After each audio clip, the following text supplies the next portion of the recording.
इस वक्त हमारे साथ मौजूद है यासर साहब जो कि बड़े ही पाकिस्तान के नामवर आर्टिस्ट भी हैं और बहुत से ड्रामों में काम भी किया और बड़ी बड़ी कम उम्री में अपना नाम और मकाम हासिल किया। आज पाक फ़ौज को सलाम के हवाले से उनके खुद खराज तहसीन पेश करने के हवाले से एक बहुत बड़ी तकरीब का भी आगाज़ किया गया है। आज हम इनसे बात करते हैं जनरल आसिम मनीर के किरदार के हवाले से आया वो किस हद तक मुतमईन है और पाकिस्तान की सलामती के हवाले से।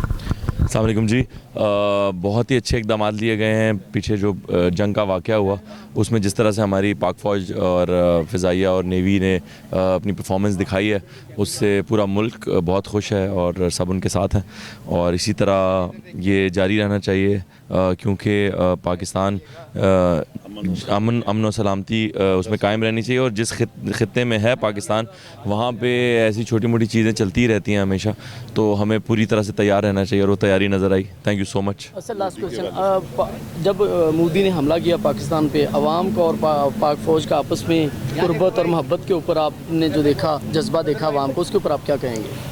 मैं क्या कहूँगा, आप तो आप सभी जानते हैं, हम सभी मिलके नारे लगा रहे थे और जज्बाती थे। दुनिया का अमन तबाह करने पे तुला हुआ है जी बतौर फनकार अमन और सलामती के सफ़ीर होते हैं, क्या पैगाम देंगे आप? तो मोदी को मैं क्या पैगाम दूंगा, मोदी को अब अल्लाह हिदायत दे बस, हाँ जी, कि वो इंसान बन जाएं और देखें कि अपने मुल्क को ठीक से रिप्रेजेंट करें। एक बहुत बड़ा मुल्क है इंडिया और उसका वज़ीर आज़म ऐसा तो नहीं होना चाहिए।